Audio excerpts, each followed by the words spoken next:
Prahajar, aku tersinggung sekali. Aku harus dapat melumatkan tubuh pemuda itu. Mana Panji Ketawang? Ya, Tuan Rawedeng.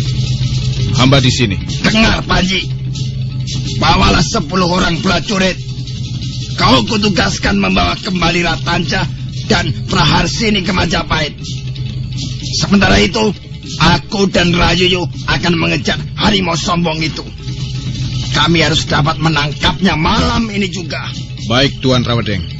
Hamba akan segera menjalankan perintah. Ayo, Rayuyu. Kita kejar orang itu. Aku tidak ingin kehilangan muka di depan prajurit-prajuritku. Kita harus segera dapat menangkapnya. Dan kita tidak perlu menangkapnya dalam keadaan hidup. Hiya! Hiya! Hiya! Hiya! Hiya!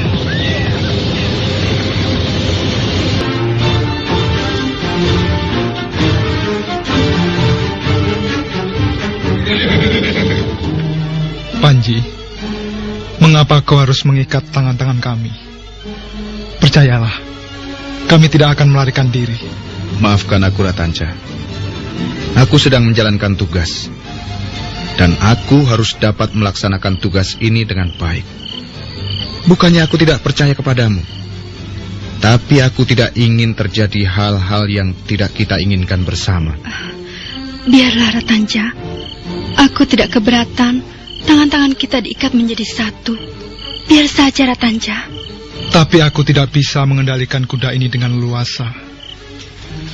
Lihatlah, aku tidak bisa bebas menggerakkan tangan-tanganku. Kami akan mengawalmu dengan baik, Ratanca. Kau tidak perlu khawatir. Kalau kau terjatuh di jalan, kami akan menolongmu. Kau akan segera dinaikkan kembali ke atas kuda, supaya perjalanan bisa dilanjutkan. Ya, kalau begitu baiklah. Terserah kau, Panji. Aku menurut saja. Ayo prajurit, tak ada lagi yang bisa kita kerjakan di tempat ini. Kita berangkat ke Majapahit.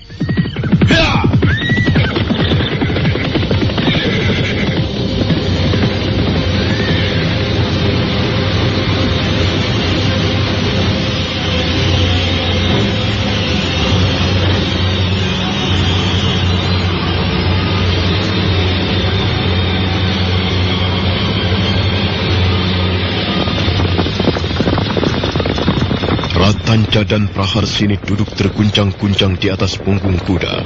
Tangan-tangan mereka diikat, tubuh mereka juga diikat menjadi satu.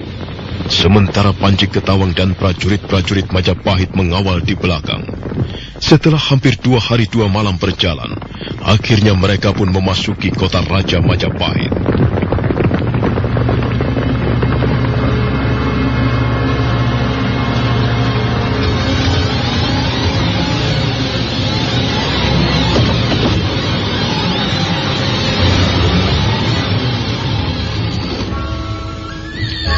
Ampun Gusti Ramapati, hamba datang membawa Ratanca dan Praharsini. Perlu hamba laporkan bahwa Tuan Rawedeng, Tuan Rayuyu, dan prajurit-prajurit yang lain masih belum dapat kembali malam ini. Di mana mereka? Mereka sedang mengejar seorang pemuda desa Ganding yang telah menghina kita semua. Tuan Rawedeng bermaksud menangkap pemuda itu dan menghukumnya. Baiklah. Yang penting setan Ratanca dan Praharsini dapat dibawa kembali. Sekarang kau boleh pergi, Panji.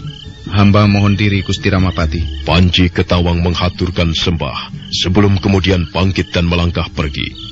Sekarang di ruangan pendopo tinggal ada 3 orang. Mereka adalah Sang Ramapati sendiri, Ratanca dan Praharsini. Ratanca menundukkan wajahnya, demikian pula Praharsini. Sang Ramapati menunjukkan muka yang asam bercampur geram. Ratanca. Iya, Gusti Ramapati. Kau tahu apa kesalahanmu, ha? Hamba tahu, Gusti. Kau tahu kesalahanmu itu dapat membuat lehermu digantung di alun-alun atau dipenggal oleh algojo Majapahit. Hamba tahu, Gusti. Kau menyesali perbuatanmu atau tidak? Hamba menyesal, Gusti. Hamba sangat menyesal. Itulah sebabnya hamba menyerahkan diri. Kami berdua benar-benar merasa telah melakukan yang sangat keliru. Tentu saja. Kau sudah melakukan kesalahan yang sangat besar, Ratanca. Kau telah berani menampar wajahku, orang yang selama ini membuatmu hidup senang. Kau telah berani menghinaku, Ratanca. Oh, Ratanca. Mengapa kau tiba-tiba menjadi manusia goblok seperti ini? Kau bodoh dan tidak tahu terima kasih. Hidupmu kubuat senang di istana Majapahit. Kau tidak kekurangan apa-apa di sini. Kau kuberi kesenangan dan hidup mewah. Rumah tinggal menempati saja. Makan tinggal mencomot saja. Apa saja yang kau inginkan di rumahku ini dapat kau capai dengan mudah. Dan semua itu karena apa? Karena kau adalah orang kepercayaanku. Ampun, Gusti Ramapati. Hamba mengaku bersalah. Hamba benar-benar menyesal dengan apa yang telah hamba lakukan terhadap Gusti Ramapati. Kau telah mengkhianati aku, Kau telah melempari mukaku dengan kotoran. Aku tidak tahu apa yang sedang kau alami, Ratanca. Mengapa tiba-tiba saja kau berubah? Aku percaya sekali kepadamu. Dan selama ini kau bekerja dengan baik di rumahku. Kau tidak pernah mengecewakanku. Tapi mengapa sekarang tiba-tiba kau mengkhianati aku, Ratanca? Oh, sakit sekali hatiku ini. Kau kupercayai merawat dan menjaga Praharsini. Tapi ternyata kau justru mengkhianati aku dengan melarikan gadis itu keluar dari Majapahit. Kau ini manusia macam apa, Ratanca? Tahukah kau ini manusia macam apa? Tahukah kau ini mempunyai watak macam apa? Macam anjing. Kau ini persis sekali seperti anjing, Ratanca. Kelakuanmu seperti anjing jalanan. Tidak tahu terima kasih. Kau telah berani menggigit tulang-tulang majikanmu sendiri. Majikan yang telah memberimu makan setiap hari, yang telah membuatmu senang di dalam hidup, memberimu pakaian, memberimu uang, memberimu segala macam keperluan hidup. Dan pada saat majikanmu itu lengah, kau berani sekali menggigit tangannya. Dasar anjing kamu. Ampun, Gusti Ramapati. Hamba mohon beribu-ribu ampun. Hamba menyesali segala perbuatan hamba yang keliru.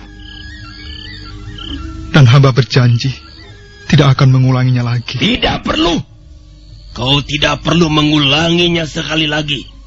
Sekali sudah cukup bagimu, Ratanca. Kau tidak akan mempunyai kesempatan untuk mengulanginya sekali lagi, tahu? Sayang sekali mengapa kau harus melakukan perbuatan serendah ini kepadaku, kepada junjunganmu sendiri. Kalau aku melaporkannya kepada Gusti Prabu, sekarang juga kau bisa disiksa sampai mati. Dan kau juga perempuan rendah. Kalian berdua bisa disiksa sampai mati. Baiklah. Karena kau sudah menghinaku, kau sudah berani melempari mukaku dengan kotoran, maka kau harus dihukum. Kalian berdua harus dihukum setimpal dengan perbuatan kalian. Prajurit! Ya, Gusti Ramapati. Kami siap menjalankan perintah, Gusti. Bawa 2 orang ini pergi dan masukkan mereka ke dalam ruang tahanan.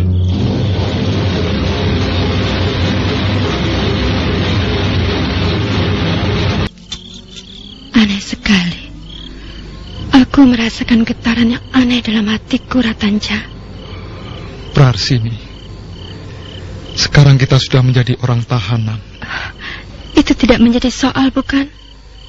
Kita sudah dianggap sebagai 2 orang penjahat negara. Mereka itulah orang-orang jahat. Mereka mempunyai kesempatan dan kemampuan berbuat jahat. Lain halnya dengan kita. Apa yang bisa dilakukan oleh para kaula selain menurut, menyerah dan pasrah? Praharsini, kukira kita sudah tidak mempunyai harapan lagi. Kita akan terus disekap di ruang tahanan ini sampai suatu saat nanti Entah siang atau malam hari, beberapa orang Algojo datang dan membawa kita keluar. Aku tidak takut berhadapan dengan Algojo, Ratanca. Selama kita berdua seperti ini, aku tidak takut berhadapan dengan siapapun juga. Justru aku merasa sangat tentram. Ada aliran aneh menyusup di hatiku. Ya, aliran ketentraman. Seperti sebuah sungai yang mengalir dengan tenang menuju ke muara samudera luas. Aku bahagia sekali, Ratanca. Aku justru merasa bahagia. Dan aku merasa menjadi seorang wanita seutuhnya. Praharsini, mungkin kita sudah ditakdirkan mengalami nasib seperti ini. Aku bahagia memperoleh takdir seperti ini. Aku tidak akan menyangkal dan melarikan diri. Biarlah Algojo itu datang kemari dan menyeret kita ke tiang gantungan. Atau barangkali mereka akan membawa kita ke tempat pemancingan kepala. Biarlah, aku tidak gentar, sama sekali tidak. Ratanca, apa yang kau pikirkan? Praharsini, tiba-tiba saja aku ingat seorang pemuda yang mengaku sebagai harimau dari desa Ganding. Nama sebenarnya ialah Rakuti. Rakuti? Berani sekali orang itu. Aku melihat keberanian yang menyala-nyala dalam pancaran sinar matanya. Tapi aku juga melihat sesuatu yang buas menutupi seluruh wajahnya. Dia bermaksud menolong kita, Ratanca. Seharusnya dia tidak melakukannya, Praharsini. Itu perbuatan yang sangat konyol. Kalau dia hanya mengandalkan keberanian, sama halnya dia bunuh diri. Tapi setidak-tidaknya dia mempunyai tekad yang baik. Rakuti. Rakuti. Aneh sekali kedengarannya nama itu. Seorang pemuda yang tegap perkasa. Pancaran matanya penuh api semangat keberanian. Wajahnya keras. Dan pukulannya juga keras. Dia mampu bergerak dengan sangat cepat. Dan dia berani menantang kekuasaan pemerintah Majapahit tanpa tedeng aling-aling. Kalau saja ada 10 orang pemuda seperti Rakuti bergabung bersama-sama, menyusun kelompok menentang Prabu Jayanegara, kukira pemerintah Majapahit akan bisa dibuat kalang kabut. Rakuti. Rakuti.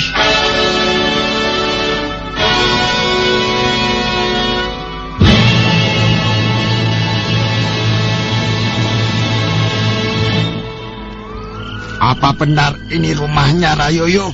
Menurut orang-orang desa itu tadi, tidak salah lagi, Rawedeng. Inilah rumah harimau dari desa Ganding itu. Rakuti. Harimau itu bernama Rakuti. Sepertinya rumahnya sepi sekali, Rawedeng. Coba, ku gedor pintunya, Rayoyo. Buka pintunya! Cepat! Buka pintunya! Kami ingin bertemu dengan Rakuti. Ayo buka. Jangan-jangan dia tidak di rumah. Mungkin dia takut pulang ke rumah dan berkeliaran mengintip kita. Cepat buka pintunya. Ayo buka. Kami sudah tidak sabar lagi. Ayo buka. Mengapa lama sekali membuka pintunya? Ada apa, Tuan-Tuan? Tuan-Tuan mencari siapa? Kami mencari Rakuti.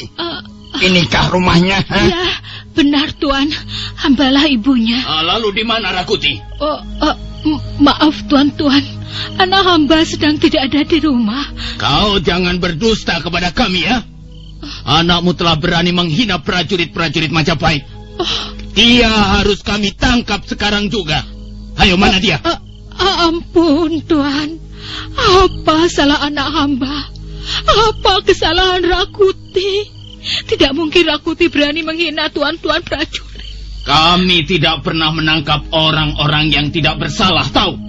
Cepat katakan, Di mana anakmu itu? Ayo. Kalau dia di dalam sana, cepat suruh keluar. Dengar, anakmu telah berani kurang ajar dan sombong di depan kami. Mungkin kau tidak mendidiknya dengan baik.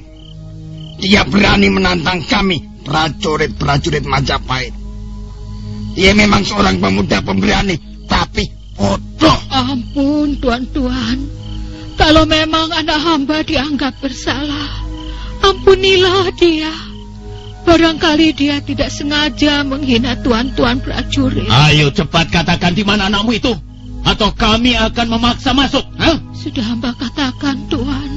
Rakuti tidak ada di rumah. Sudah sejak kemarin dia tidak pulang ke rumahnya. Entah di mana dia berada sekarang ini. Hamba sendiri juga tidak tahu. Kau tidak perlu melindungi anakmu. Anakmu jelas bersalah. Dan dia harus bertanggung jawab. Ampun, Tuan. Hamba sama sekali tidak bermaksud melindungi anak hamba. Kalau memang dia bersalah, hamba tidak keberatan tuan-tuan menangkapnya. Tapi sekali lagi hamba mohon ampun, tuan-tuan. Hamba tidak tahu di mana Rakuti sekarang ini berada. Minggir kau perempuan tua. Ayo prajurit-prajurit, masuk. Masuk dan geledah isi rumah ini. Ayo.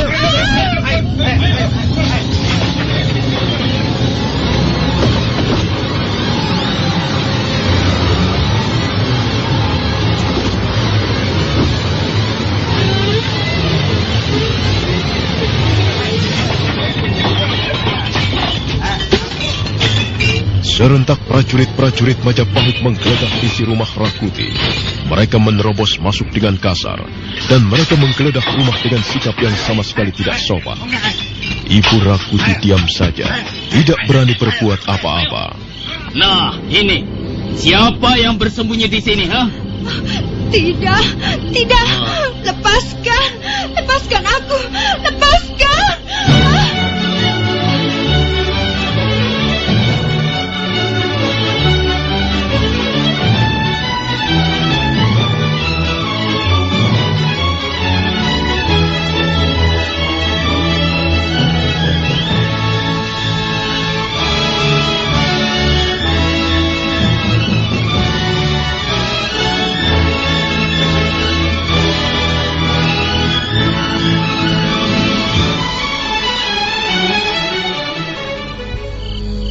Tidak, lepaskan tanganku, lepaskan. Aku temukan wanita ini bersembunyi di kolong ranjang, Rawedeng.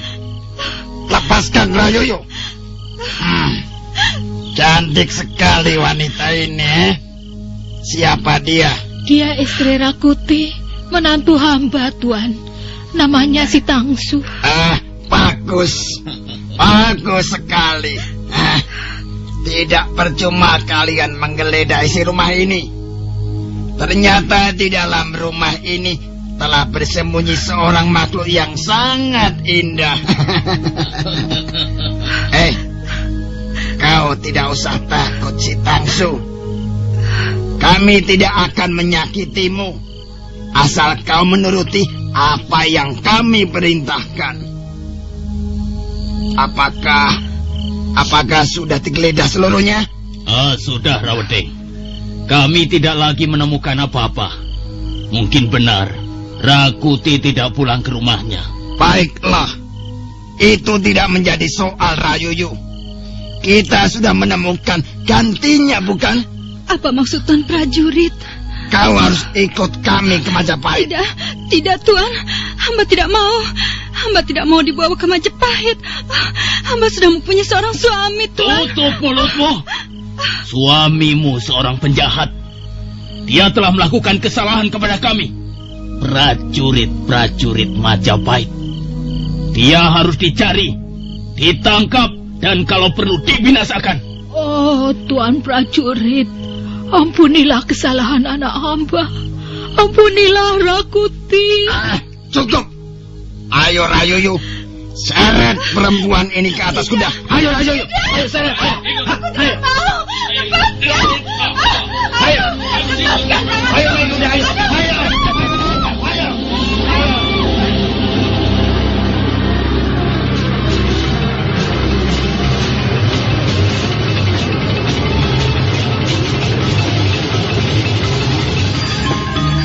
Nah, saudara pendengar, bagaimanakah kisah selanjutnya? Simak terus drama radio serial Mahkota Mayangkara.